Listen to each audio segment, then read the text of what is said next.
Kita semua tahu bahwa Indonesia memang ditakdirkan untuk menjadi global player, menjadi pemain dunia, menjadi penghulunya dunia. Baik tersadar bangsanya atau tidak, baik pejabatnya sadar atau tidak, maka takdir bangsa Indonesia untuk menjadi bangsa pengendali yang berpengaruh di dunia memang ada di DNA bangsa dan negara Indonesia. Walau saat ini hutang menumpuk dengan pola pikir pejabat yang makan sekolah dari dunia barat, atau walau negara saat ini dikadali sumber daya alamnya dikeduk kaum oriental yang didukung pejabat lainnya, namun kalau sudah takdir Indonesia harus menjadi negara besar, ya pasti akan mencapai juga kesananya. Kesadaran itu mulai terbangun saat ini.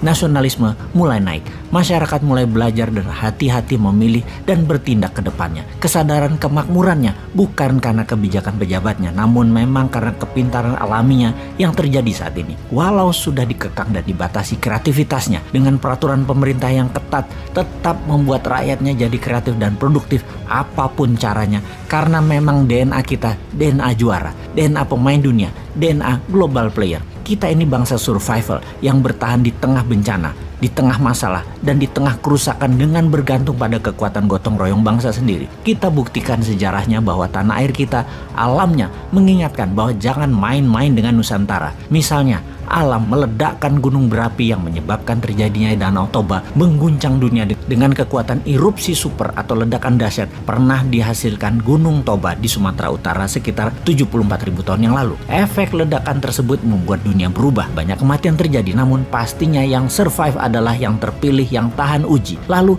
ledakan Gunung Tambora yang terletak di Pulau Sumbawa. Letusan ini diikuti oleh antara 6 bulan sampai 3 tahun meningkatnya kepulan dan letusan freatik kecil. Bumbungan letusannya menurunkan suhu global dan menyebabkan pendinginan global dan kegagalan panen di seluruh dunia pada tahun berikutnya. Periode 3 tahun tersebut dikenal dengan tahun tanpa musim panas. Dunia berubah banyak dan menjadi dewasa. Pastinya pupuk disebar di seluruh dunia. Pastinya gerakan tanah vulkanik tektonik menjadi menggeser, membuat mineral tanah dalam dan mineral tanah jarang muncul di permukaan di tanah Nusantara. Lalu ada makhluk peninggalan zaman Jurassik, satu-satunya di dunia yang namanya Komodo di Flores. Ini membuktikan satu hal lagi.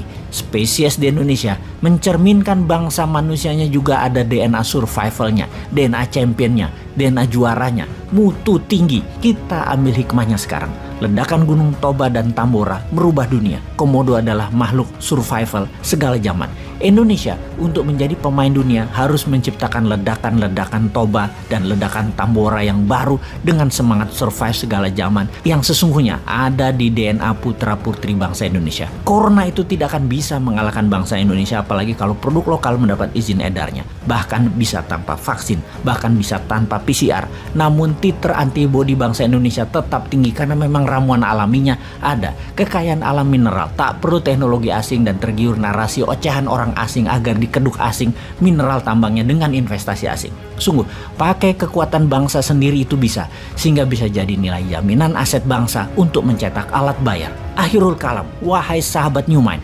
karyamu mengguncang dunia sedang dinanti karena DNA-mu adalah DNA juara. Ayo buktikan.